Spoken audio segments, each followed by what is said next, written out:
Espalhado em 3 continentes, em 3 línguas, por 40 autores diferentes durante um período de 1500 anos, nenhuma coleção de literatura antiga é tão lida mundialmente, tão venerada e tão criticamente examinada quanto a Bíblia. Mas serão todas as palavras neste livro histórico as próprias palavras de Deus? As histórias contadas na Bíblia realmente aconteceram? E existe alguma evidência tangível que possamos ter em nossas mãos que prove que a Bíblia é verdadeira? Você está prestes a descobrir.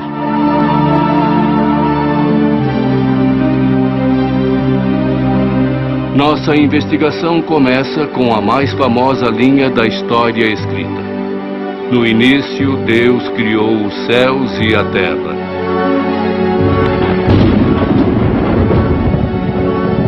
Mas isso é possível?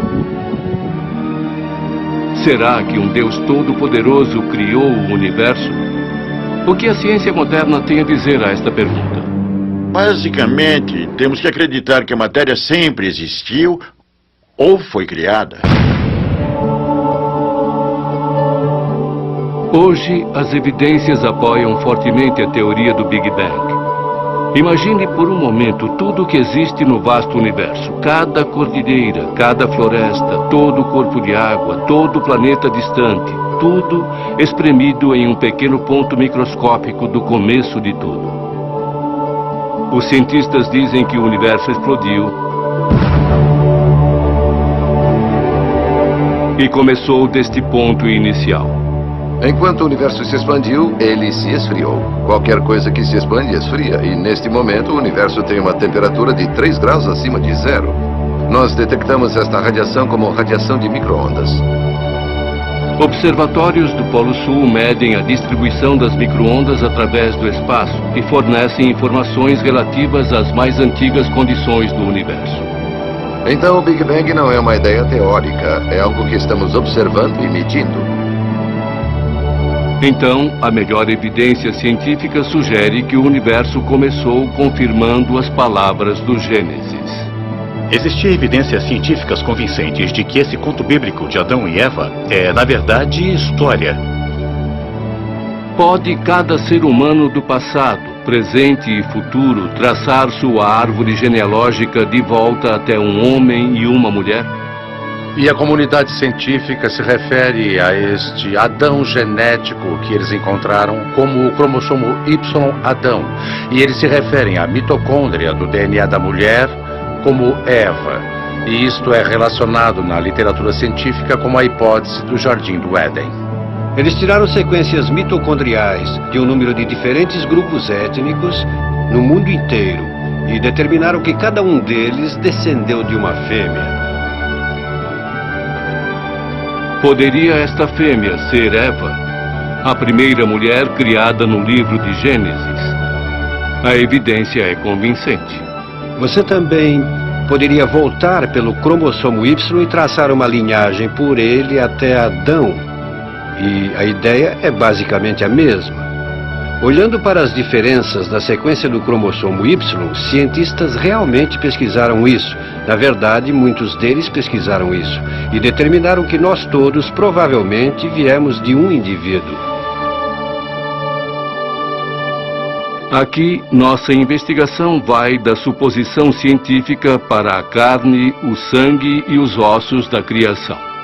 O que é interessante é que o ápice, o clímax dessa criação, a última coisa mencionada é criada. Depois que todo o resto está preparado para ele, vem Adão.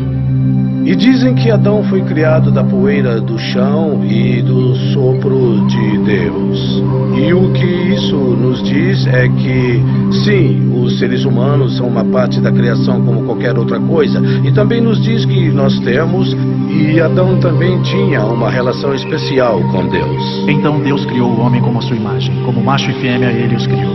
De acordo com a Bíblia, Adão era responsável por tudo o que tinha na terra e gozava de uma relação íntima com a natureza. Embora Adão vivesse em perfeita harmonia com a natureza, ele não era completo. Quando Adão e Eva se encontraram pela primeira vez, Deus levou a mulher ao homem. E Adão aparentemente ficou surpreso por ter achado um semelhante. É interessante que ele a encontrou depois que ele já havia nomeado todos os animais. Então ele sabia em sua mente que não existia ninguém como ele, até que ele a conhece. Quando Adão foi criado, ele foi criado como robô. Adão tinha livre-arbítrio, então havia uma questão se ele ia obedecer a Deus ou não. Culturas antigas do deserto valorizam altamente o gosto das frutas. Não é nenhuma surpresa que o livro de Gênesis se utiliza da imagem de uma árvore frutífera para significar conhecimento. Eles estão na árvore do conhecimento sobre o bem e o mal, e é a serpente que se chama de Satanás conquista Eva e a faz cair em tentação. A serpente se utiliza de uma estratégia em sua visita. Ela questiona a confiabilidade do trabalho de Deus. E agora a serpente que está tentando Eva pergunta: será que é mesmo verdade que você não pode comer de nenhuma das frutas do jardim? Então Eva diz: bom, me deixe ver ao certo. Não podemos tocar ou comer da árvore do conhecimento do bem e do mal. E é essa a função da árvore do conhecimento do bem e do mal, da qual Deus falou a Adão para que não comesse dela. Aqui é o ponto dessa questão. Não há nada de mal em comer da árvore do bem e do mal. A questão é: será que Adão vai obedecer a Deus mesmo quando ele não entender as razões? Ou será que ele pensará que sabe mais do que Deus e comerá a fruta?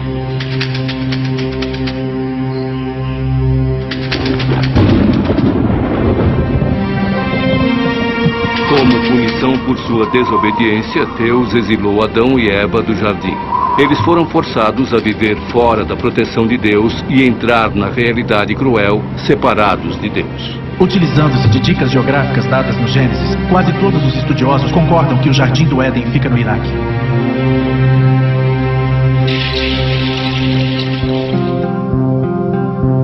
De acordo com o livro de Gênesis, a expulsão do paraíso inicia um tempo de maldade sem precedentes. Baderna e violência correm soltas pela terra. Irmão assassina irmão. Este é o pano de fundo de uma das histórias mais controversas do Velho Testamento. A história de Noé e sua arca.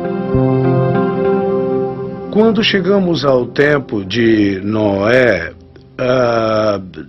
Deus havia sido paciente até este ponto, mas agora ele está determinado a pôr um fim à humanidade pecadora através de uma inundação. Eu trarei uma inundação de águas sobre a terra para destruir toda a carne, e tudo que está na terra irá morrer. Noé obedeceu a Deus e preparou sua família. A família de Noé carregou o barco com comida e com os animais que logo repovoariam a terra. Inicialmente cético, o povo da época de Noé pediu misericórdia. Mas era tarde demais e Deus fechou as portas da arca.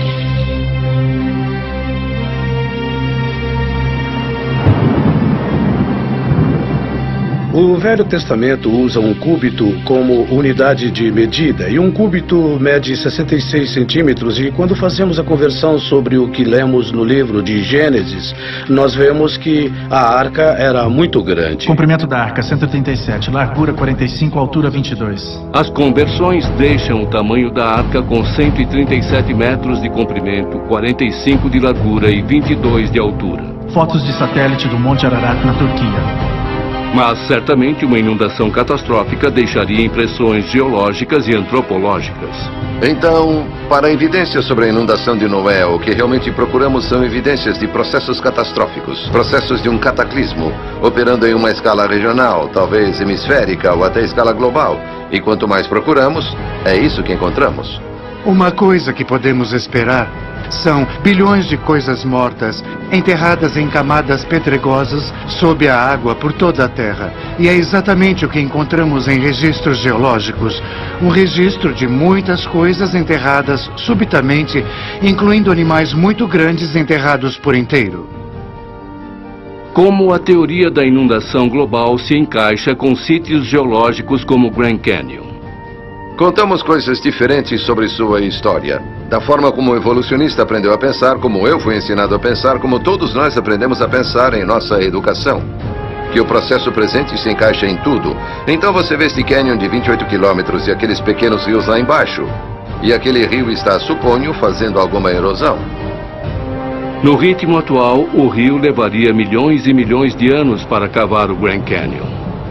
Mas a criação pode ser uma ideia diferente. Ela propõe, parece para todo mundo, que um volume muito maior de água passou por aqui rapidamente, cavando este buraco. Esta seria a grande inundação da época de Noé. A interpretação dessas informações pode ser apoiada? Aliás, até meus colegas evolucionistas reconhecem hoje que o Rio Colorado nunca poderia cavar um canyon como este. A mecânica de erosão está toda errada. Simplesmente não cavaria um canyon como este. E eles também chegaram à conclusão de que um enorme volume de água correndo por aqui há muito tempo cavou este canyon rapidamente. Isso é consistente com os documentos bíblicos que relatam a grande inundação da época de Noé.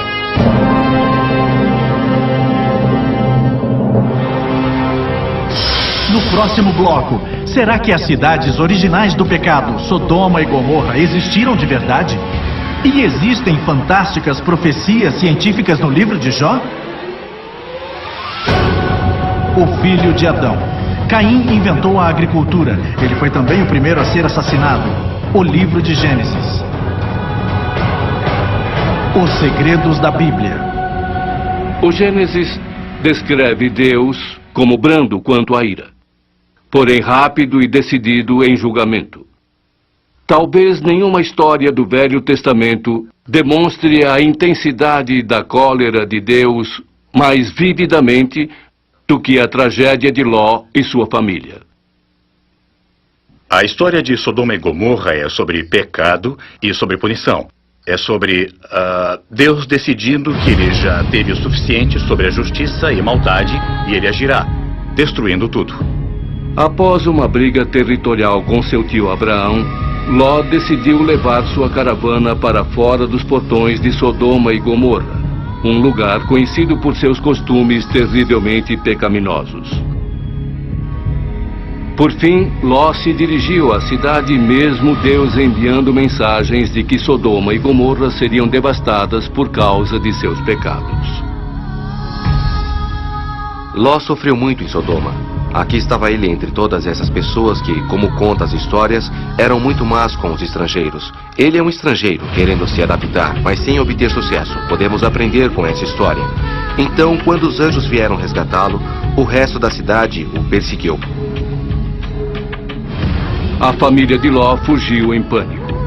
Temos esta pequena informação de que a esposa de Ló decide olhar para trás, talvez em arrependimento ou pensando se realmente queria deixar aquele lugar, e ela se transforma num punhado de sal. A explicação mais óbvia para a destruição de Sodoma seria um evento sísmico. Um grande terremoto que liberou um monte de matéria. A Bíblia fala de muito fogo que acaba incendiando Sodoma. As evidências nesse sítio são de que os prédios estão queimados. Os arqueólogos acreditam que as ruínas de Sodoma e Gomorra descobertas a sudeste do Mar Morto estão sobre uma linha falha. As evidências sugerem que os prédios começaram a queimar pelos telhados. Os geólogos vão mais adiante. A pressão de um terremoto pode ter emitido betume e enxofre, substâncias presentes na área. A densa fumaça relatada por Abraão era compatível com o fogo de tal material. Sodoma e Gomorra são citadas em literaturas secundárias, todas entre o período do Segundo Templo e no período do Novo Testamento. São mencionadas especificamente no Gênesis Apócrifo, um dos pergaminhos do Mar Morto.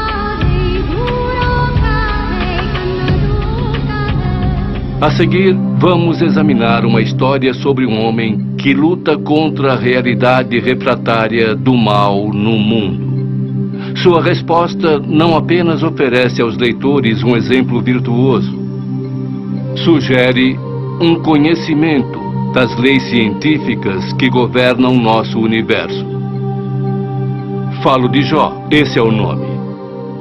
Jó foi um homem que viveu há uns 3.500, 4.000 anos. Não sabemos exatamente onde ele viveu, mas sabemos que ele era bem rico. Ele era um fazendeiro criador de gado.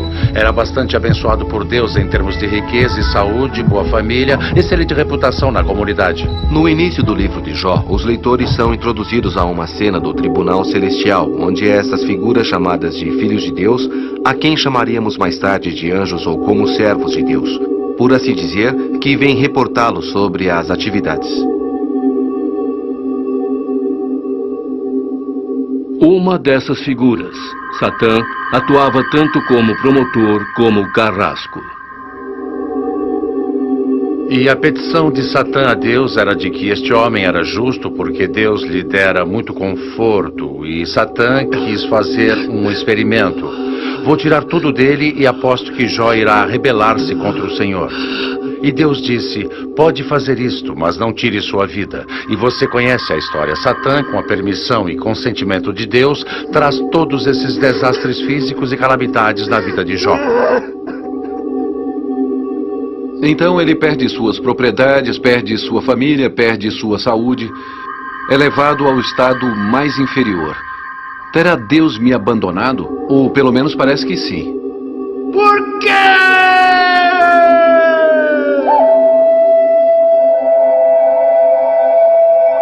O livro de Jó presenteia os leitores com um antigo dilema ético. Por que coisas ruins acontecem a pessoas boas? Crentes em Deus podem passar por grandes sofrimentos, dificuldades e provações. Suas vidas podem ser destruídas. Isso não significa necessariamente que eles tenham feito alguma coisa de errado, ou que Deus os está julgando, trazendo provações ou dificuldades. Mas na verdade é a forma de Deus moldar o caráter das pessoas. O livro de Jó não só expressa valiosas verdades morais. Alguns cientistas acreditam que ele fala de futuras descobertas científicas. O livro de Jó fala sobre o começo do universo. E como um começo além da matéria, espaço e tempo. É o primeiro livro da Bíblia que fala sobre a expansão do universo. Foi Fred Hoyle, o famoso astrônomo britânico, que primeiro falou que a Bíblia é fantástica sobre o que diz a respeito da cosmologia. O passado do universo pode ser reconstituído a um começo da matéria, energia, espaço e tempo. Como um livro escrito há muitos séculos antes do advento da ciência moderna, poderia conter uma informação tão intrigante. Um dos temas dominantes que se vê no livro de Jó é sobre Deus criando a vida em seu melhor estado, em seu melhor projeto, mas não apenas a melhor forma de vida, mas também o melhor relacionamento ecológico. Em outras palavras, ele cria carnívoros para se relacionarem com herbívoros, para que os carnívoros só possam matar os fracos, os doentes e moribundos, ou quem o molesta, e não de forma que eles possam matar qualquer animal.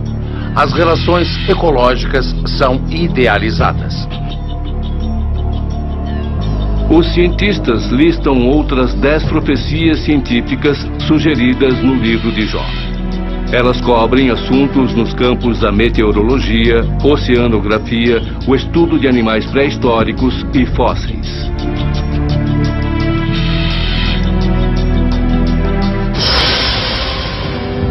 No próximo bloco, Abraão, José e Moisés. Estes homens são lendas ou realmente homens de carne e osso? A expressão, a pele dos meus dentes, vem do livro de Jó. Jó 19:20. Os segredos da Bíblia. No livro de Jó, os leitores presenciam atos fantásticos de fé. Apesar de Jó ter sofrido injustamente, ele se recusou em praguejar contra Deus. Pelo contrário, ele confiou nas misteriosas escolhas de Deus. E falando de fé, nenhum homem do Velho Testamento demonstrou sua fé tão destemidamente quanto Abraão. Através da maior parte da história da vida de Abraão, sua mulher Sara não consegue ter filhos, mesmo com os dois tentando isso por muitos anos. Então é uma fonte de frustração para eles. Como é possível que Abraão seja pai de uma grande nação, quando depois de repetidos esforços e súplicas, sua mulher Sara continuava estéril? O milagre da promessa de Abraão é que muitos anos se passam e Sara não dá um filho a Abraão. Ela está quase com 90 anos antes de conceber este filho. E este milagre, sozinho, a incompreensibilidade de como uma mulher com 90 anos pode dar à luz a uma criança. É uma promessa, novamente, de que Deus agiu, de que Deus mantém as suas promessas. Abraão foi recompensado por sua fé constante. Ele recebeu seu tão esperado filho, o herdeiro de sua promessa. Abraão e Sara criaram Isaque para servir ao Senhor, enquanto o garoto servia como uma lembrança viva da lealdade de Deus. Mas Deus ainda não havia terminado com Abraão. Ele tinha outro pedido. Abraão, confuso, não hesitava em sua fé e preparou-se para obedecer a Deus. Satisfeito com a fé de Abraão, Deus interveio para fornecer um substituto. Abraão, não encoste um dedo no menino. Agora eu sei que teme a Deus, porque você não negou o seu filho a mim. Seus descendentes serão tão numerosos quanto as estrelas.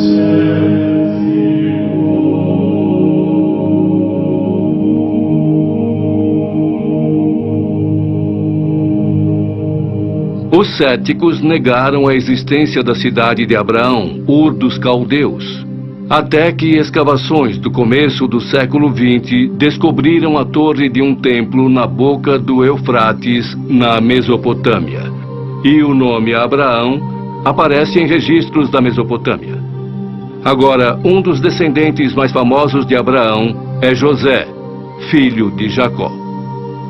A história de José realmente decola quando Jacó dá a ele uma vestimenta especial. O status de José como sendo o filho favorito criou a inveja entre os irmãos.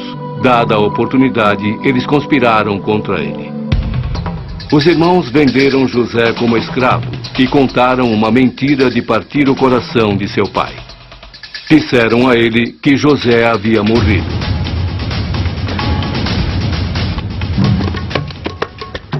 Chegando ao Egito, José foi vendido aos serviços de Potifar, um oficial do alto escalão do Egito. José progrediu servindo a Potifar, até que a esposa deste revelou apetite por José. Ela queria ficar íntima dele e José, obviamente, resiste às suas investidas. Mas ela fica tão aborrecida e arma para ele, resultando na prisão de José. A prisão foi brutal, mas Deus permaneceu com José durante seu tempo no cativeiro. O faraó, perturbado com seus sonhos recorrentes, procurava um intérprete. Seu copeiro se lembrou de José e o trouxe diante do faraó. O faraó forneceu a José os detalhes de seus sonhos. Milagrosamente, José interpretou os sonhos como um alerta profético da chegada de um ciclo de fome. O faraó, com problemas em lembrar seus sonhos, precisava de um intérprete. Seu copeiro-mor se lembrou de José e o trouxe diante do faraó. Este forneceu a José os detalhes de seus sonhos. Milagrosamente, José interpretou os sonhos como um alerta profético da chegada de um ciclo de fome. Aliviado, pois poderia preparar seu reino antecipadamente, o faraó recompensou José, elevando-o a segundo comandante. Alguns críticos questionam a história de José, sustentando que um estrangeiro nunca alcançaria um posto tão alto na corte egípcia. Mas os mais antigos dizem outra coisa. Sabemos de pessoas de origem estrangeira adotando costumes egípcios, chegando ao topo da pirâmide da administração egípcia. A história de José é ainda mais fascinante por ele ser um hebreu vivendo em um mundo egípcio. Mas ao longo do tempo, muitas gerações egípcias se esqueceram dos bons trabalhos de José. Na verdade, o faraó se sentia ameaçado pela crescente presença dos estrangeiros hebreus. Em um ataque de paranoia, o faraó manda que as parteiras afoguem os filhos dos escravos hebreus nas águas lamacentas do rio Nilo. É a partir destas tristes circunstâncias que temos a história de Moisés, o visionário legislador. Amram e Joquebede, pais de Moisés, colocaram-no em uma arca num pequeno barco feito de junco no rio Nilo e deixando seu destino nas mãos de Deus. Deus foi muito gentil, pois foi a filha do faraó que resgatou o cesto do rio. Este é o significado de Moisés, retirado das águas. E depois ele se tornou um príncipe na casa do rei. Moisés foi educado e treinado na corte do faraó, onde cresceu com o rico conhecimento dos egípcios, matemática, filosofia, medicina e arquitetura. Embora Moisés tivesse sido criado na aristocracia, ele não podia negar sua origem hebreia. Os hebreus eram constantemente maltratados e culpados por causar problemas. Um dia, Moisés presenciou um momento que mudaria sua vida. Onde está o seu Deus? Ele merece morrer como um cachorro. Todo esse Cheio povo de indignação, merece ser tratado Moisés como executou cães. sua vingança. Impressionado, Moisés escondeu o corpo e seu crime sob a quente areia do deserto. Moisés era um homem marcado, é claro, agora que ele havia matado este oficial. Então ele foi à península do Sinai. Após passar 40 anos no Sinai, escondido como um pastor, Moisés teve um encontro com o divino.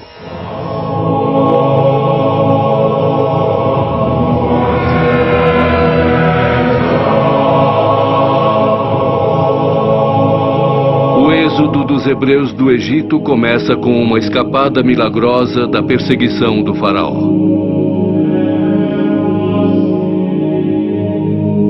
A fuga da escravidão para a terra prometida é marcada por desrespeito e desobediência a Deus.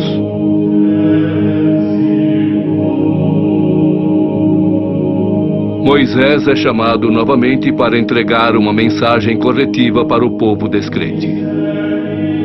O interessante sobre os 10 mandamentos é que ele coincide com o que nossas razões humanas nos dizem também. Os especialistas em ética sugerem que os 10 mandamentos apelam a um código universal que regula o comportamento humano.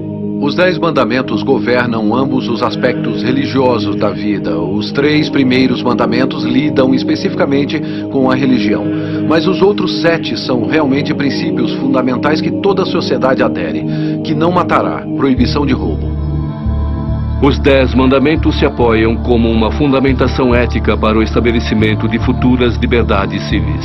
A Declaração da Independência fala sobre a verdade evidente e própria que todos os homens, todo ser humano, são criados iguais e que temos direitos alienáveis, não dos governadores, mas dados a nós por nosso Criador. E isso fundamenta que tipo de governo nós temos e qual o propósito do governo. No próximo bloco, quem foi o grande herói Sansão? E será que ele fez as coisas inacreditáveis que a Bíblia diz que fez? Sara é a mulher mais mencionada na Bíblia, 56 vezes.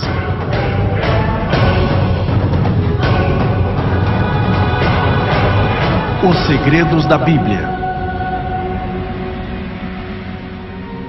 No mundo, portanto, Moisés é celebrado como um visionário corajoso. Na verdade, de acordo com a Bíblia, seu encontro com Deus produziu os princípios morais nos quais a maioria das civilizações modernas se apoia. Lembre-se, Moisés nasceu sob a ameaça de morte. Nosso próximo herói tem um começo mais promissor. Seu nome é Sansão. Quando Sansão nasceu, seus pais lhe passam o que chamamos de votos nazirenos. Os votos nazirenos incluem muitas coisas. Uma é que você nunca beberá vinho, nunca beberá nada fermentado ou nenhum tipo de álcool. E a outra é que nunca poderá cortar o cabelo. Não há nada especial ou mágico sobre os votos. Eles são um sinal de devoção a Deus. E se Sansão foi criado para servir a Deus, então seria importante para ele mostrar devoção de alguma forma. Em uma época de opressão brutal, sob o domínio dos filisteus, Sansão emergiu como um líder de grande força física. O livro dos Juízes o julgam como um herói militar e um líder carismático. Alguém que mostra uma habilidade peculiar para lutar e para liderar os outros na batalha contra seus inimigos.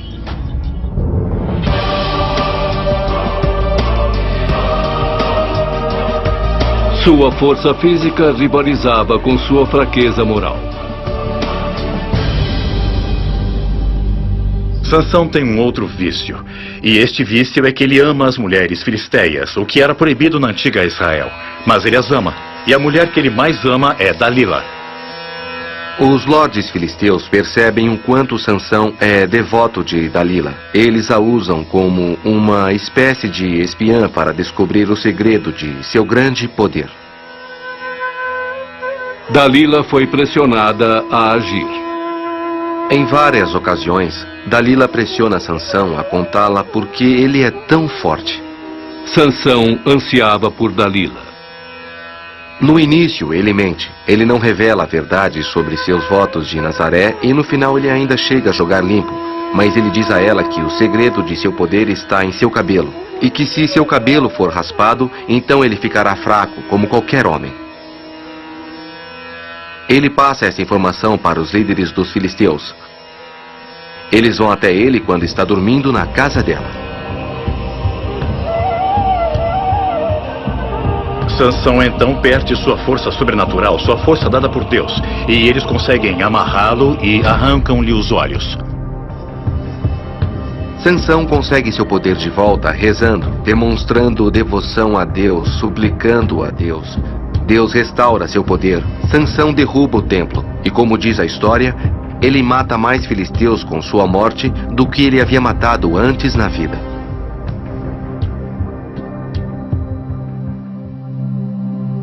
A busca de Sansão por prazer lhe custou sua liberdade.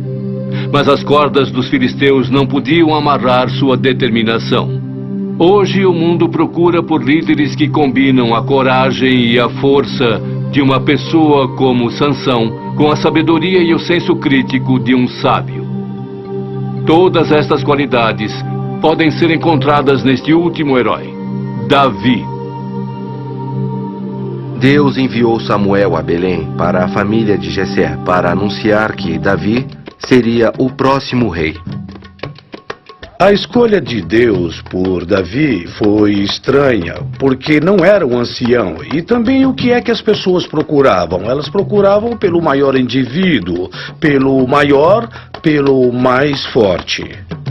Davi logo teria a oportunidade de se provar competente como líder. E claro, essa é a famosa história de Davi e Golias. Davi novamente está de volta com as ovelhas, enquanto seus irmãos estão no exército lutando contra os filisteus. Mas os filisteus eram superiores tecnologicamente a Israel. Os filisteus usavam armas de ferro, portanto deixando Israel em desvantagem tática. A única vantagem estratégica dos judeus era o controle das terras altas, dificultando o ataque dos filisteus. Os filisteus tinham recorrido a um costume antigo que era a batalha dos campeões. Então eles colocaram o seu campeão Golias para desafiar um campeão de Israel. O rei Saul fez uma declaração a seus soldados. O homem que matar o gigante receberá riquezas, sua filha como esposa e viverá livre de impostos. Ainda assim os soldados tinham medo. Ninguém quer enfrentá-lo. Então Davi chega para trazer o almoço para seus irmãos no campo de batalha e ele escuta que isto está acontecendo e fica pessoalmente ofendido, que ninguém tem coragem de lutar contra Golias. Não porque ele acha que consiga derrotar Golias com sua própria força, mas porque ele conhece o poder do seu Deus. Então Davi aceita o desafio e faz o que mais ninguém quer fazer, que é enfrentar Golias. Davi se jogou aos pés do destino divino. Agora Davi utilizou uma espécie de estilingue, uma funda, e imaginamos crianças brincando com estilingues, mas estas são armas de verdade. Os exércitos utilizavam estas armas e dentro do exército de Israel, os guerreiros benjaminitas eram peritos no uso da funda.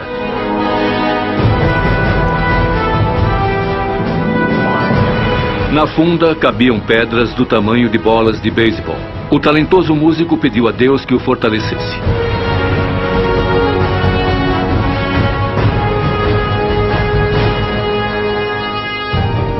Os céticos discutem há muito tempo que Davi era uma lenda inventada por um bando de nômades inconsequentes.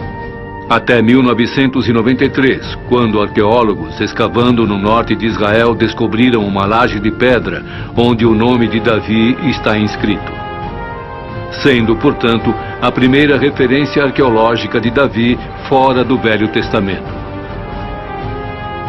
Davi tornou-se o rei mais celebrado da história de Israel, e sua linhagem carrega o sangue da realeza na terra.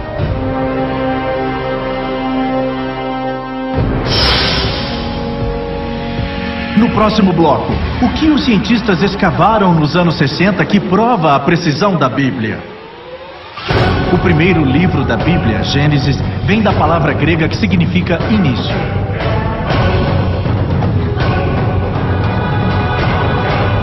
Os segredos da Bíblia.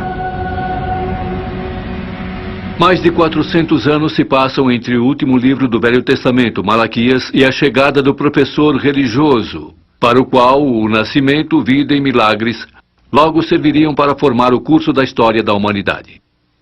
Foi este mestre, Jesus de Nazaré, simplesmente um bom homem?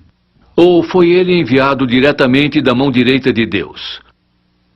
Vamos dar uma olhada na vida de Jesus como registrado nos evangelhos do Novo Testamento, Mateus, Marcos, Lucas e João.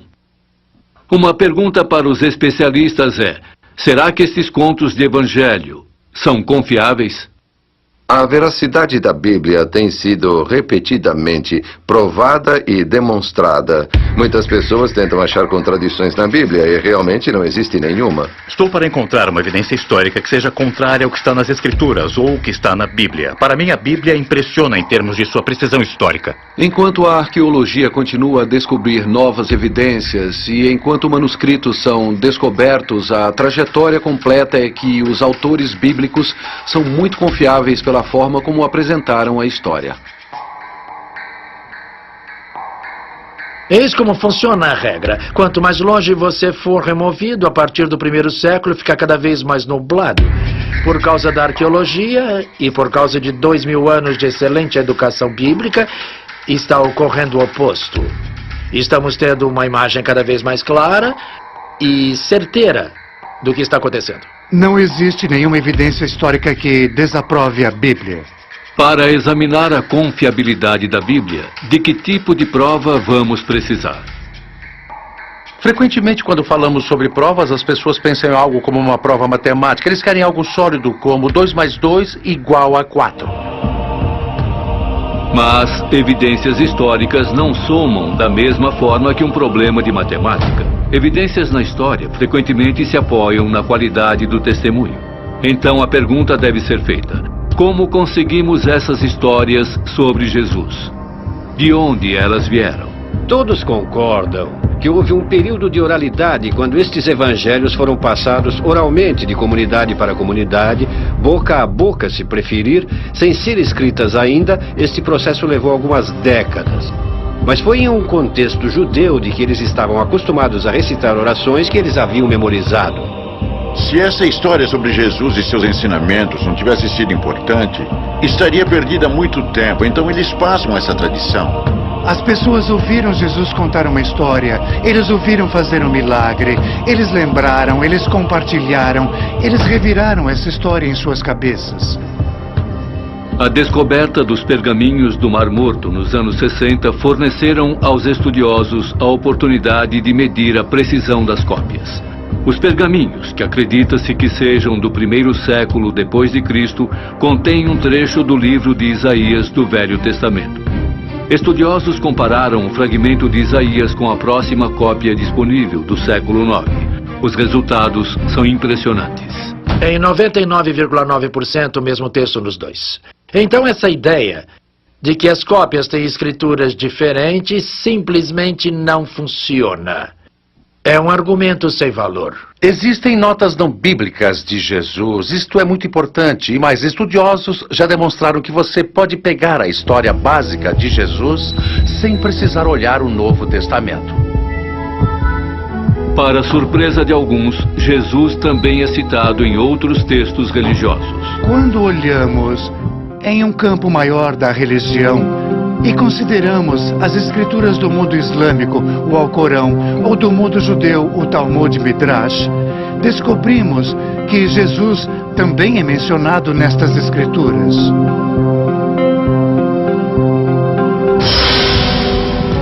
No próximo bloco, que provas existem de que Jesus realmente existiu? E existe alguma evidência de que ele realmente fez milagres? O rei Davi é o mais mencionado na Bíblia, 1118 vezes.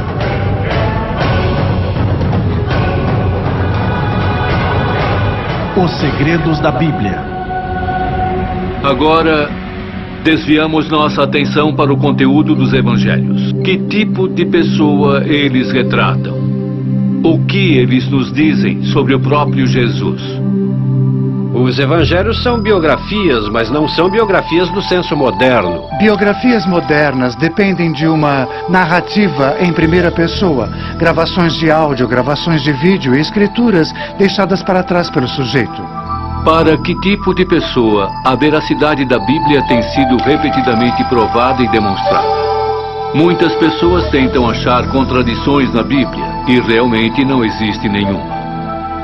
Jesus chega ao Rio Jordão para ser batizado por João, um entusiasta religioso de aparência miserável e pregação fervorosa que o tornaram um pária impopular. De acordo com as notas do Evangelho, o batismo de Jesus inicia um período de 3 anos de pregação e curas. Ele levava uma vida relativamente normal, trabalhava, estudava, ia a festas como as festas de casamento em Canaã, onde aparentemente ele deixou uma impressão perene. Jesus e seus discípulos chegam como convidados de um casamento. Os casamentos antigos eram similares aos casamentos modernos em vários aspectos. Existe um senso muito forte de reciprocidade nos casamentos antigos. Pessoas davam presentes valorosos para esta nova noiva e casal e eles esperavam por uma grande festa em troca. Maria, mãe de Jesus, responsável pela comida, se depara com uma verdade vergonhosa. Acabou o vinho. Mas a resposta de Jesus dá uma dica de seu propósito divino. Então ele diz aos garçons para encherem estas jarras de pedra com água. Ele não diz para desviarem o olhar ou para saírem dali enquanto ele faz surgir um frasco ou uma poção e joga dentro da água. Ele simplesmente diz: está bem, podem começar a servir o vinho. E a água vira vinho.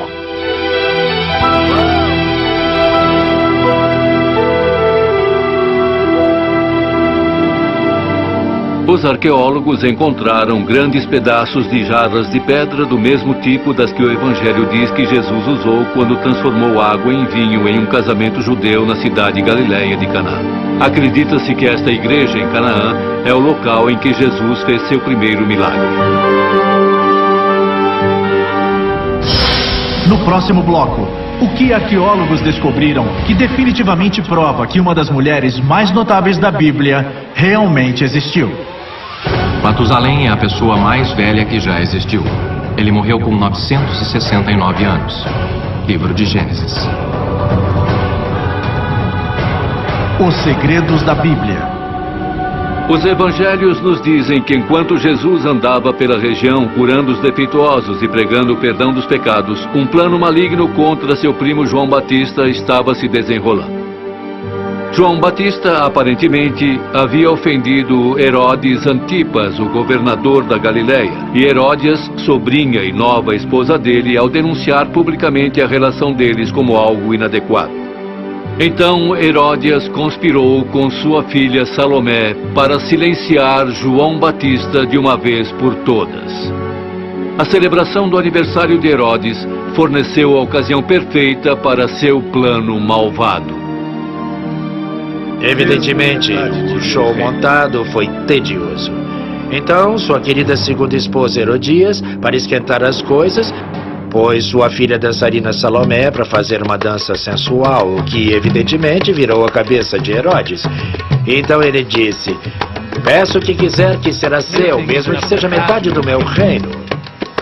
Então Salomé, ao invés de fazer o óbvio e pedir metade do seu reino, pediu pela cabeça de João Batista, que estava na prisão do palácio.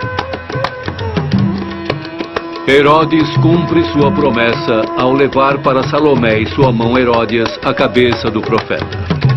Igualmente fascinantes escavações arqueológicas recentes dão luz à confiabilidade desta história do Evangelho. O Novo Testamento também nos dá uma evidência importante sobre Herodes Antipas, em conexão com a história sobre a decapitação de João Batista, que aparentemente aconteceu aqui. Essa história é lendária, mas o palácio de Antipas e a dança de Salomé aconteceu exatamente aqui, nessas ruínas. Eu vou lhes mostrar. Nós encontramos o pavimento. A escavação feita no norte de Israel em 2006 provou ser histórica. Talvez vocês sejam a primeira equipe de câmeras a tirar fotos dela, a primeira mesmo, a primeira da história. Agora, quando escavamos o apoio da Basílica do Hall de recepção, ficamos completamente surpresos em achar restos do 1º século depois de Cristo, mesmo no começo do 1º século, e achamos um lindo chão de mármore feito com cores diferentes, e nós datamos através de jarras e moedas para o século I.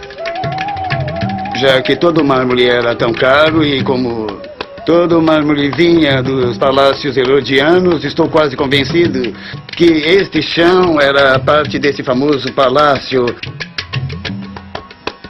A construção do Palácio de Antipas, esse foi o cenário da famosa dança de Salomé. Evidências do campo da arqueologia dão às notas do Evangelho uma medida de confiabilidade. De acordo com os evangelhos, Jesus continuou a pregar e demonstrar seu poder sobre a natureza. Ele usava este poder para amenizar o sofrimento das pessoas que acreditavam em sua mensagem. Jesus era um pregador itinerário, que frequentemente movia-se de cidade em cidade para espalhar sua palavra. De acordo com o evangelho, sua jornada o levou ao tanque de Siloé. Cego de nascença, um homem visitou Siloé na esperança de receber um milagre. Os judeus acreditavam que um anjo poderia aparecer no tanque, faziam a água se mexer e ofereciam cura divina. De acordo com os evangelhos, o homem acreditava na possibilidade da cura divina e a recebeu pelas mãos de Jesus.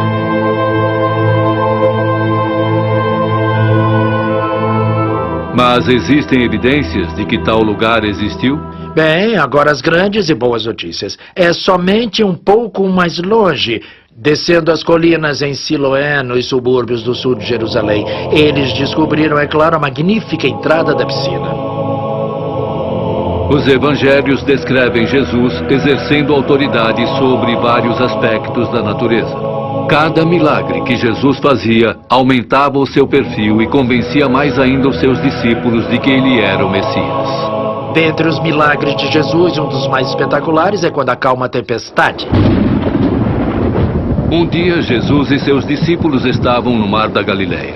Embora conhecessem o mar, uma terrível tempestade pôs os discípulos em um pânico amedrontador. No meio disso, os discípulos estão em pânico.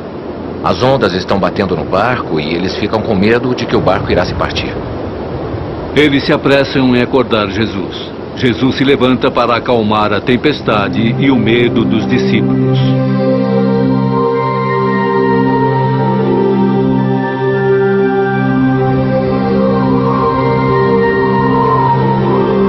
Novamente, este é um relato muito forte de sua autoridade, que toda a criação deve responder à sua palavra falada, porque ele é o maior. Mas será que os fatos básicos desta história são verossímeis? O Mar da Galileia é um lugar muito interessante. Ele fica como em uma tigela, com violentas tempestades de vento, com os ventos batendo contra as montanhas e criando situações nodais muito assustadoras. Uma das mais excitantes e recentes descobertas arqueológicas se passou na Galileia, onde um barco que Jesus e seus discípulos poderiam ter usado apareceu na primavera de 1986. O barco poderia comportar de 12 a 15 pessoas, a quantidade sugerida nos evangelhos. O barco tinha um espaço para dormir compatível com a nota do evangelho. No próximo bloco, novas e fascinantes evidências de que a crucificação de Cristo foi um verdadeiro evento histórico. E testemunhas que dizem que a ressurreição realmente aconteceu. A Bíblia foi originalmente escrita em 3 línguas: hebraico, grego e aramaico.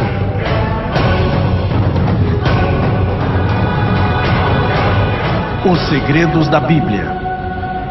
O evento trágico dos últimos dias da vida de Jesus confere com os rascunhos dos profetas do Velho Testamento. A paixão de Cristo, como é chamada, cativou bilhões de pessoas por séculos com sua descrição de partir o coração das últimas horas de Jesus na Terra. Com o passar dos anos, muitos se tornaram céticos sobre a história da paixão. Alguns dizem que são apenas personagens infames e que Pôncio Pilatos e o grande sacerdote Caifás nunca existiram. Outros sugerem que a ressurreição foi uma elaborada mentira. O que dizem nossos especialistas?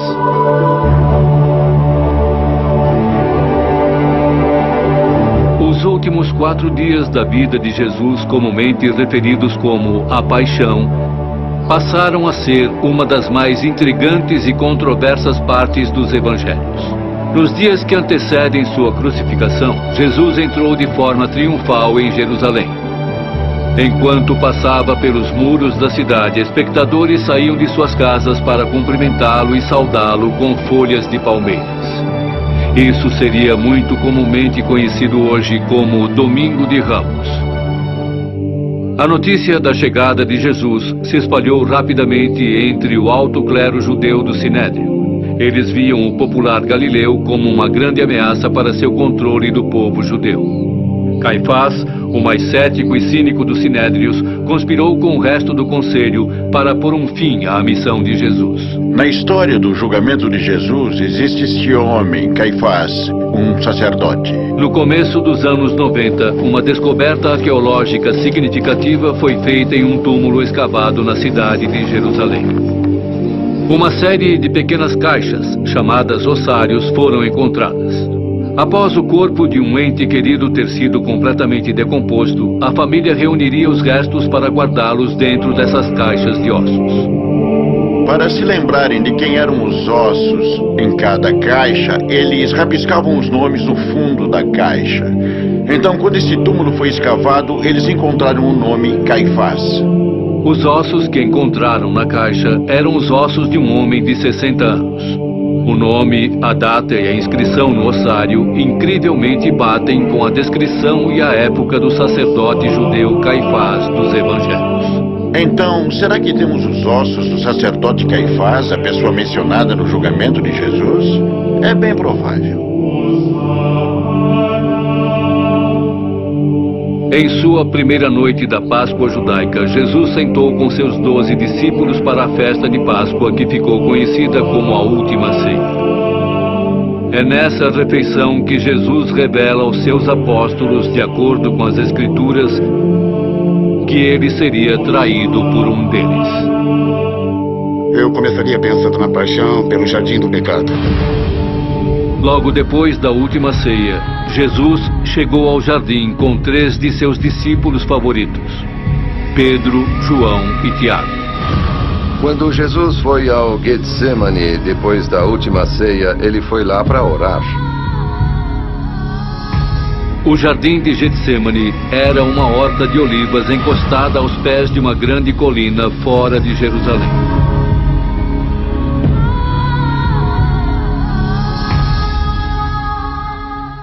Enquanto os discípulos dormiam e Jesus orava na noite, Judas se encontrou sozinho no jardim com um soldado enviado pelo Sinédrio. Judas havia combinado com o soldado que ele marcaria Jesus com um beijo da morte. Judas. Prendam-no!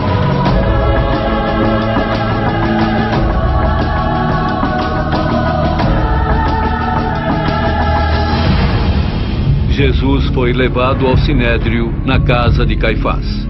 Lá houve uma reunião para um julgamento clandestino na calada da noite. Jesus admitiu ao Sinédrio que ele era o Filho de Deus. Eles o pegaram. Queriam apedrejá-lo por blasfêmia depois disso. Jesus foi então levado ao governador romano Pôncio Pilatos para ser condenado à morte. Pôncio Pilatos é um personagem histórico e nós não temos dúvidas disso. Esse é um daqueles casos em que temos cobertura de sua existência e de seu trabalho e sabemos onde ele esteve e o que ele fez. Especialistas concordam que existe uma montanha de evidências que provam que Pilatos era o governador da Judéia na época da morte de Cristo. Existe uma inscrição que foi encontrada nos anos 60 por uma famosa equipe de escavação italiana que trabalhava em Cesareia. A equipe de escavação tirou uma pedra que era parte de uma escada do século IV. Entretanto, quando eles viraram a pedra, viram que ela tinha sido reutilizada e que era, na verdade, do século I. Quando eles a viraram, encontraram parte de uma inscrição, e nessa inscrição você pode ler claramente a palavra Pôncio Pilatos, mostrando que ele era o governador da área. Uma das funções de Pilatos era a produção de moedas para a região. Também havia moedas da época de Pôncio Pilatos. Sabemos as datas em que ele foi governador da Judéia e sabemos as datas dessas moedas. Então, colocando essas duas coisas juntas, sabemos que temos moedas que foram feitas por Pôncio Pilatos. Por muitos séculos, nenhum registro de onde Jesus foi julgado antes de ser crucificado havia sido descoberto. Mais tarde descobriu-se que ele ocorreu na Torre Antônia, o quartel-general da milícia romana em Jerusalém. Foi aqui que Jesus foi condenado à tortura.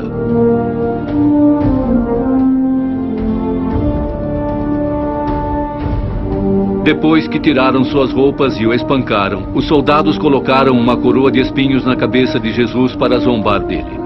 Depois o levaram para as colinas do Calvário, empurrando e chutando enquanto ele se esforçava para carregar sua própria cruz. Este local de execução tinha o nome de Gólgota, o local da caveira.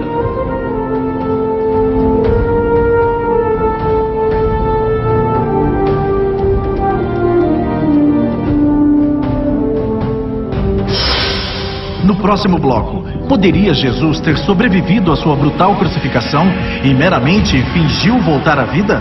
Ou existem evidências científicas que provam o contrário?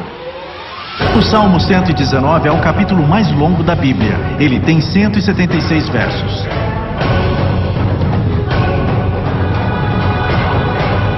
Os segredos da Bíblia. Todos vimos a crucificação de Jesus, retratada dramaticamente em pinturas, peças de teatro e também em filmes. Mas como alguém passa por esta forma tradicional de execução bárbara? Temos muitas evidências literárias de crucificações. Jesus não foi a única pessoa a ser crucificada, era uma prática relativamente comum. Era uma execução horrível e costumava ser usada para o que era considerado um crime horrendo. A cruz usada na Palestina na época era mais parecida com o que chamam de cruz alta, e o que ele carregava seria a madeira horizontal apenas. A parte vertical já estava no chão. Enquanto Jesus se esforçava para subir as ruas irregulares e cheias de pedras de Jerusalém, sua condição física deteriorou. Jesus já estava próximo da morte quando carregava a sua cruz pelo Calvário. Conforme o volume de sangue cai, a pressão sanguínea também cai. Então os batimentos cardíacos aceleram e podemos entender isso, pois Jesus está carregando a cruz até o Calvário. Ele não consegue se livrar disso. Quando Jesus chega ao topo da colina, foi jogado ao chão, e seus braços foram esticados contra a madeira horizontal e pregados na cruz. Ao contrário das crenças populares e descrições da crucificação, os pregos utilizados para prender Jesus na cruz não foram pregados na mão. Um prego atravessado na mão não aguentaria o peso do corpo. Ele rasgaria a pele e Jesus cairia da cruz. Eles eram fincados na base da mão, bem abaixo do que chamamos de palma. Assim não haveria forma de a pessoa se libertar. Não só o pulso era um bom local de ancorar, era também uma forma de maximizar a dor, pois um grande nervo passa pelo túnel carpal dentro do pulso. Este prego, ao atravessar, esmaga o nervo mediano, o que causa uma dor torturante. Porque é pior do que bater o seu cotovelo ou um osso sensível. Isso não é nada comparado com o que aconteceria se você imaginar só batendo contra o cubital. O quanto seria pior se você pegasse um alicate e esmagasse o cubital. Toda vez que Jesus se endireitava para cima para aliviar o peso de seu corpo para que pudesse respirar, o prego pressionava o final do nervo, causando uma dor incrível. Conforme os romanos levantavam sua cruz e a encaixavam no chão, todo o peso dele era suportado por seus pulsos naqueles pregos. Literalmente é uma experiência excruciante. E a palavra excruciante, ela vem do latim ex crucio e significa fora da cruz, ex crucio. Assim, a dor envolvida é muito grande. Para ter certeza de que o homem permanecesse na cruz e para ficar ainda mais difícil para ele subir para respirar, os romanos pregaram seus pés à madeira vertical da cruz. Arqueólogos fizeram uma fascinante descoberta quando acharam o ossário, ou caixa de ossos de um homem com uns 20 anos, chamado Yohanan. A idade do carbono encontrado nos ossos provaram que Yohanan viveu e morreu na mesma época de Jesus. Quando começaram a tirar os ossos da caixa para organizá-los, eles encontraram algo muito incomum. No osso do tornozelo deste homem havia um prego de 20 centímetros atravessado e havia porções de madeira mostrando que esse prego havia atravessado também uma madeira. Esta descoberta arqueológica forneceu aos historiadores evidências físicas de crucificações do século I. O processo inteiro é planejado pelos romanos para causar a maior quantidade de dor, a maior quantidade de humilhação. E é, na verdade, a mais horrível forma de execução feita pelo homem.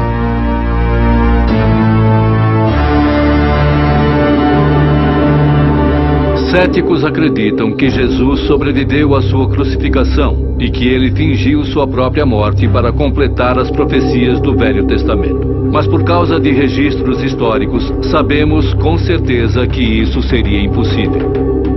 Algumas pessoas tentam dizer que Jesus desfaleceu na cruz e, de alguma forma, saiu da cruz vivo. Em primeiro lugar, se uma pessoa que estava sendo executada pelos romanos não morresse ao final do processo, os responsáveis pela execução seriam eles próprios executados. Em segundo lugar, de tudo o que acabei de descrever do processo, não havia qualquer possibilidade de que ele pudesse sobreviver a isso. Ele estava absolutamente, positivamente morto quando foi retirado da cruz. Qualquer ideia de que ele sobreviveu é completamente absurda.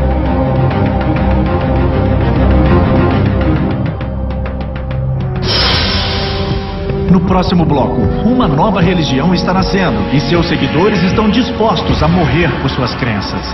Será que isso prova que o Novo Testamento é fato puro e incontestável? O primeiro livro impresso em 1455 por Johannes Gutenberg foi a Bíblia.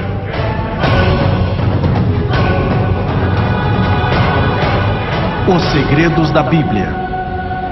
Depois de confirmar sua morte, a família de Jesus e seus seguidores estavam ansiosos para lhe dar um enterro apropriado antes do pôr do sol no começo do sábado. Um homem rico chamado José de Arimateia pediu a Pôncio Pilatos pelo corpo de Jesus, para que pudesse honrá-lo com um enterro judeu tradicional. José havia comprado uma grande pedra recentemente para ser esculpida para seu próprio túmulo. E foi lá que ele pôs Jesus para descansar. Um túmulo do século I é fácil de encontrar. Temos muitos exemplos arqueológicos de túmulos do século I. Uma pesada pedra em forma de roda foi posta na porta de entrada do túmulo e foi colocado um guarda romano em serviço na entrada, já que os sinédrios tinham medo de que os discípulos tentassem roubar o corpo e dizer que ele havia voltado à vida. Era lacrado na frente, tinha uma abertura pequena. Você precisava se curvar para entrar, e a primeira coisa que se via era uma sala grande e vazia. E também havia salas que se abriam para os lados, onde eram realizados os enterros. No domingo, Maria, mãe de Jesus, e Maria Madalena levaram temperos e óleos com a esperança de ungir o corpo de Jesus. Mas quando chegaram no local do túmulo, descobriram que a pedra havia sido rolada e o túmulo estava vazio. Maria e Maria Madalena foram recebidas por um anjo que lhes disse que Jesus de Nazaré acordou de sua morte e as instruiu para alertar Pedro e os discípulos que Jesus iria encontrá-los na Galileia. As mulheres não eram consideradas testemunhas confiáveis em tribunais. É, portanto, incomum que a primeira linha de testemunhos para a ressurreição de Jesus venha das mulheres nos evangelhos. O testemunho de uma mulher no século I não era nem válido, não tinha valor num tribunal. Se a igreja estava inventando a ressurreição, certamente não escolheria as mulheres para serem a primeira linha de defesa. Era quase uma certeza de que o túmulo foi encontrado vazio.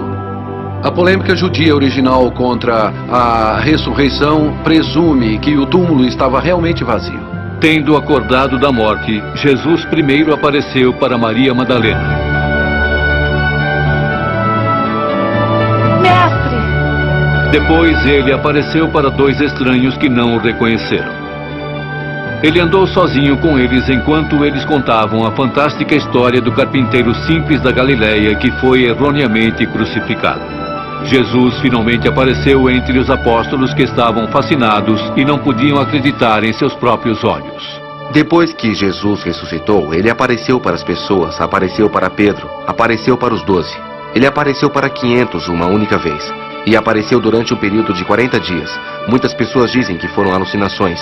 Isso é impossível de acordo com psicólogos hoje em dia. Outra peça-chave de evidência para a história da ressurreição é que os fiéis e testemunhas mantiveram que Jesus ascendeu para o céu em virtude da perseguição dos sinédrios.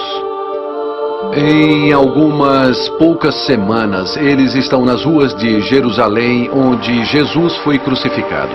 Lá nas ruas de Jerusalém, desafiando a liderança religiosa e proclamando Jesus como Messias e sua ressurreição. Os discípulos foram transformados de céticos que tinham medo de se identificarem com Jesus para corajosos proclamadores de suas ações e ressurreição. Eles estão nas ruas, pregando que Jesus ressuscitou e estão dispostos a serem perseguidos e mortos por isso.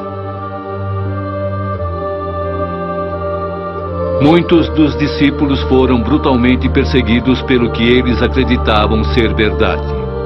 Os apóstolos assumiram grandes riscos para compartilhar Cristo. Eles foram perseguidos, alguns assassinados. Estevão, por exemplo, foi apedrejado até a morte. Alguns foram espancados e largados para morrer na esperança de que foram mortos, mas sobreviveram. Por suas próprias confissões, eles fizeram o que fizeram porque estavam convencidos de que viram Jesus vivo fisicamente após sua crucificação. Todos os 4 começam com Jesus indo para o céu, mas somente o livro de Atos de Lucas mostra o que acontece no segmento interventor entre o fim do reinado de Jesus e o nascimento de uma igreja. As histórias nos Atos relatam o início da igreja, começando através dos apóstolos que conheciam Jesus em pessoa. Mas com o tempo, as sementes da fé se espalharam pela terra, influenciando crenças em todas as partes do mundo. Aqui temos o registro de como todas essas pequenas moléculas de fé, por assim dizer, foram plantadas e como elas cresceram no que é hoje o fenômeno de maior sucesso considerado estatisticamente na história do mundo. Lucas, o evangelista, foi creditado para escrever o livro dos Atos. Seu estilo de escrita técnica precisa autentica sua autoridade. Bom, Lucas era médico de profissão. Ele era um homem muito educado e erudito. E se você olhar para a linguagem de Lucas e seus atos, verá na verdade uma classe grega. O fantástico sobre o livro dos Atos é o realismo absoluto. É história de primeiro escalão. Mas podemos realmente acreditar no que Lucas nos diz? São os eventos descritos no livro dos Atos verdadeiros registros dos tempos? Ou foram estas histórias embelezadas ou mesmo fabricadas simplesmente para avançar sua mensagem sobre Jesus? Será que foi tudo apenas uma falsificação elaborada? Nem mesmo os críticos do cristianismo acreditam que este seja o caso. Eles podem acreditar que se confundiram, que poderiam ter tido experiências espirituais, mas certamente não uma falsidade intencional de qualquer espécie.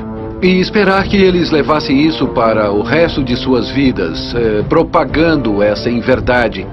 que eles sabiam que era falsa. Então, eventualmente, muitos deles foram assassinados e torturados, mesmo antes disso.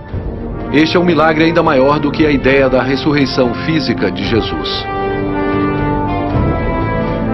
Conforme a pregação dos apóstolos se iniciou, ganhando novos seguidores de Cristo de comunidades judias, muitas leis judaicas foram alteradas ou abandonadas. Esta mudança traumática e dogmática é fascinante para historiadores e mais tarde prova a precisão das notas. É surpreendente, então, quando você olha para trás as práticas da igreja primitiva. Em um contexto judeu, assim como no mundo pagão, onde aspectos significantes das práticas de crenças judias foram alteradas em nome de Jesus. A circuncisão não é mais tão importante. Comendo com os gentílicos não tem problema agora. Comer comidas que não sejam kosher não tem problema agora.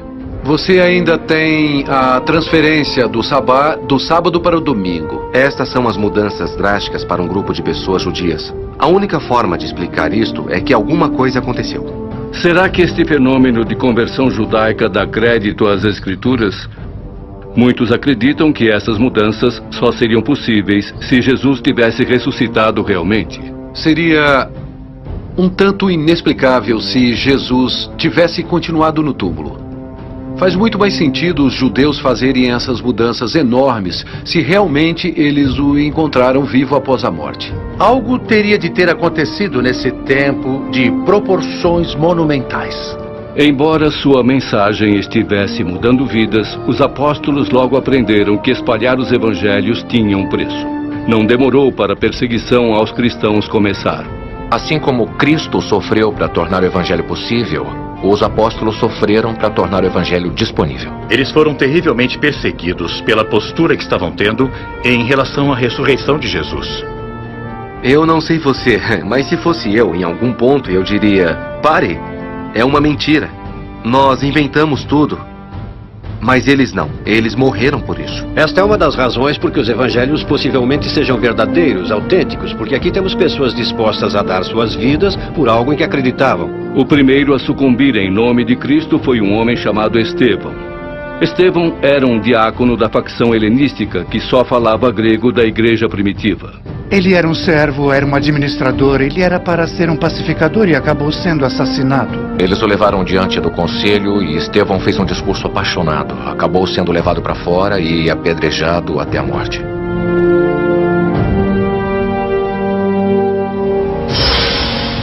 No próximo bloco, existe prova de que o monstro assassino Paulo viajou para Malta e Roma? A expressão "um cego guia outro cego" é na verdade do Evangelho de Mateus.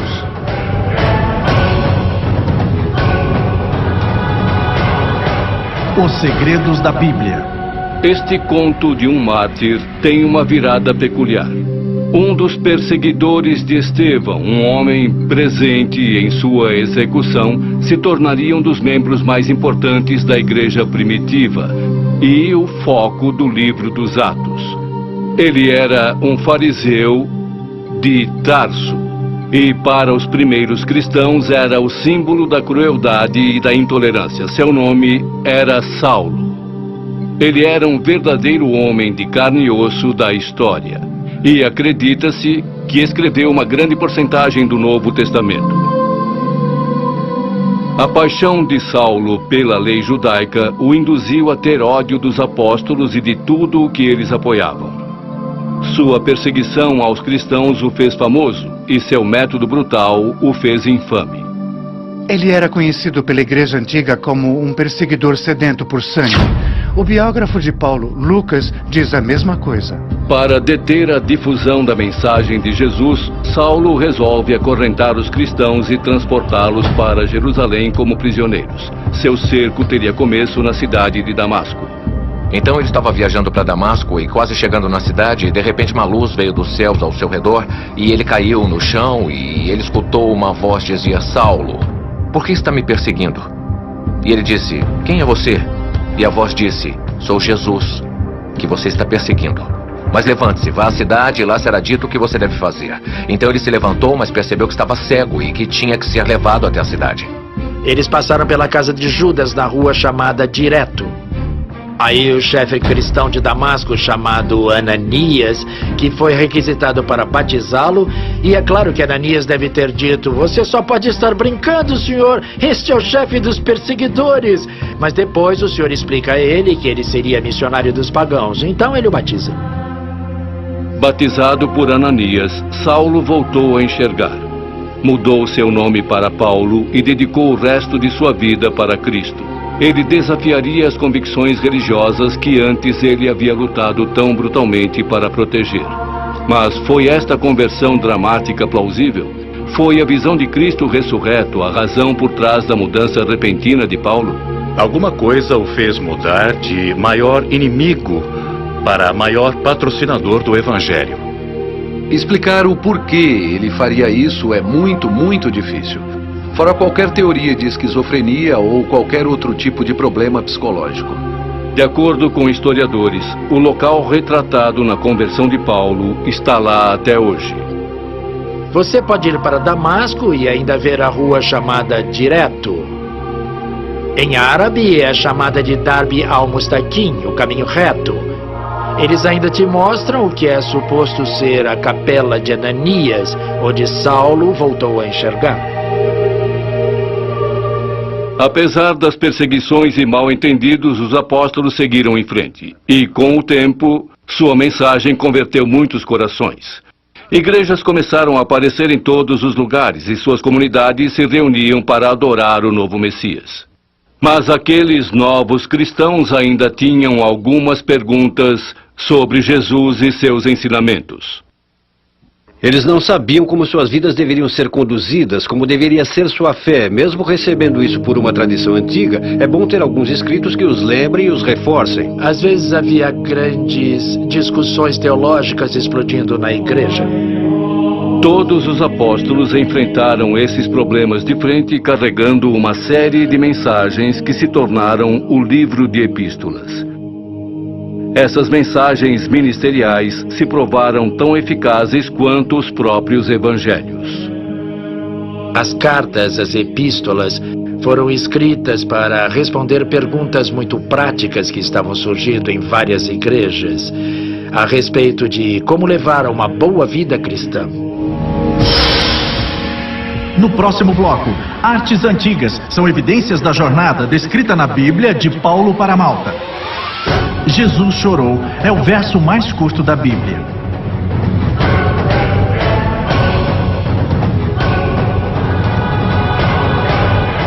Os segredos da Bíblia. À medida que as cartas e ensinamentos dos apóstolos se espalharam pelo mundo antigo, as sementes do cristianismo germinaram. Mas o destino de Paulo estaria longe de ser florido. Como Estevão antes dele, sua incansável pregação sobre a morte e ressurreição de Jesus trouxe para si sua prisão, julgamento e execução.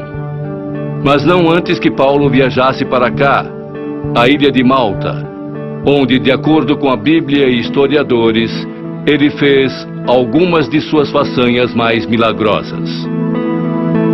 Durante o Império Romano, pregar a mensagem de Cristo significava arriscar a vida. Paulo acabou sendo preso e as razões para sua prisão são provavelmente muito complicadas. As autoridades judias queriam ver Paulo preso porque Paulo e os seguidores de Jesus emergiam como uma nova religião muito poderosa que ameaçava e competia com o judaísmo. Os romanos queriam que Paulo fosse preso porque lembravam que o fundador do cristianismo, Jesus, foi julgado e morto como criminoso. Então Paulo foi preso pelo que chamaríamos de razões religiosas e também políticas. Mas mesmo quando as portas da cela se fecharam para ele, o ministério de Paulo não terminou. Ele continuou escrevendo cartas e pregando o evangelho para qualquer um que o ouvisse. Ele poderia falar até com mais autoridade, escrevendo da prisão, porque agora ele era um prisioneiro de Cristo. Ele não tinha nada para lucrar pessoalmente, mas apenas a privação e sofrimento adicional de proclamar o evangelho da prisão. Descobertas arqueológicas recentes em Israel atestaram os detalhes das cartas de Paulo na prisão e até o próprio desenho de sua cela. E os 2 buracos da cela representam de forma muito bonita a vida de São Paulo. Em Cesareia, na prisão, foi um choque encontrá-la, foi uma linda descoberta. Porque pode explicar como São Paulo conseguiu escrever suas cartas na prisão. Essas ruínas dão vida às cartas de Paulo, confirmando a descrição de seu cativeiro e reforçando a autenticidade de sua história. As janelas são viradas para a rua, do outro lado do muro, o que significa que os prisioneiros recebiam sua comida e mantimento de seus parentes e amigos do lado de fora. Se você ler as cartas sobre São Paulo, este é exatamente o caso. Paulo continuou este ministério de dentro da cela até finalmente decidir apelar para o governador de Roma. Isso o levaria à sua jornada mais perigosa até então. Ele apelou a César dizendo: eu sou cidadão romano e tenho direito de apelar a César. Então ele foi a este tribunal de apelos e eventualmente foi enviado em um navio para Roma. Viajar não era exatamente seguro neste período antigo, particularmente pelo mar. Então, em Atos 27, tem a história de uma jornada muito perigosa pelo mar que Paulo fez enquanto preso. Enquanto ele estava preso neste navio, um violento vento do Nordeste desceu e causou uma tempestade que virou um furacão. E havia os marinheiros de temporada que estavam no barco e que estavam muito assustados, com medo e convencidos de que iriam morrer. Mas então Paulo tem uma visão e um anjo diz a ele: não se preocupe, Paulo, todos aqui irão viver. Então o barco bateu contra pedras da ilha de Malta. Todos se seguraram a pedaços de madeira, remaram até a costa e todos sobreviveram. E esta profecia se realizou. Enquanto os tripulantes do navio fizeram sua apresentação, Paulo começou a espalhar sua mensagem para a comunidade maltesa. Vivendo neste lugar, conhecido hoje como a Gruta de São Paulo, ele pregou os evangelhos para os insulanos que nunca haviam tido ensinamentos cristãos antes. Paulo se aproveita de seu tempo ocioso, digamos assim, e prega e proclama o evangelho. O povo maltês ficava enlevado com as palavras de Paulo. Mas suas façanhas os assombravam mais ainda. As Escrituras dizem que Paulo começou a curar todos os doentes da comunidade, e ele próprio sobreviveu a uma picada mortal de cobra bem diante dos olhos de todos. Mas esta não foi a única marca deixada para trás. Estudiosos dizem que esta imagem, um retrato do menino Jesus e Maria, foi pintada pelo apóstolo Lucas durante sua estada com Paulo na ilha. Peregrinos que visitaram este lugar o chamaram de Gruta de Nossa Senhora por séculos. Muitos afirmam que esta pintura é prova inegável de que os discípulos desembarcaram aqui. Mas o que quer que seja que as relíquias signifiquem, não há como negar a influência de Paulo na ilha de Malta. A conversão da comunidade maltesa demonstra o verdadeiro poder da fé. Mas o obstáculo final de Paulo, nem mesmo um homem como ele poderia superar. Até sua chegada em Roma, ele estava vivendo confinado, cumprindo 2 anos de prisão. Agora Paulo iria a julgamento diante do imperador Nero. E como testamento final de sua fé extraordinária, Paulo seria executado por decapitação. E as relíquias daquele sacrifício, a coluna da decapitação e o osso do braço de Paulo, são guardados aqui na igreja de São Paulo, em Malta. Os paroquianos desta igreja, junto com todos os cristãos de Malta e de todos os lugares onde a influência de Paulo se espalhou, são testemunhos vivos para a vida deste santificado discípulo de Jesus. A influência de Paulo no cristianismo moderno não pode ser subestimada. O que temos de dizer é que, sem Paulo, nós não conheceríamos o cristianismo e a igreja como são hoje. Os Atos e as Cartas dos Apóstolos são mais do que uma coleção de missões e missivas. Eles fornecem evidências concretas amarradas a registros históricos e geográficos que provam a validade das jornadas dos discípulos e a fé que os fez passar por obstáculos surpreendentes. Em meio àquelas perseguições, as igrejas são estabelecidas e tornam-se, em um período muito curto de tempo, uma força dominante na história mundial. Estes escritos não são apenas importantes para a história. Passando por séculos, impérios e línguas, os Atos e as Cartas dos Apóstolos mantêm-se vivos e causam impacto até os dias de hoje. Contrariando os detratores da Bíblia, recentes descobertas científicas forneceram, na verdade, mais evidências para apoiar a autenticidade e precisão da Bíblia, ao invés de desacreditá-la.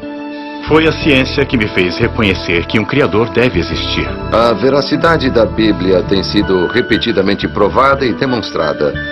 Muitas pessoas tentam encontrar contradições na Bíblia, mas realmente não existe nenhuma. De acordo com os depoimentos de nossos especialistas, parece que a Bíblia é, na verdade, rica em fatos e pode muito bem ser precisa historicamente. Contudo, a pergunta permanece: as histórias da Bíblia devem ser contadas como sendo história ou como lenda? Somente você pode decidir. Entretanto, a nossa busca pela verdade nunca terá um fim. Como a própria vida, ela deve continuar. Obrigado pela companhia.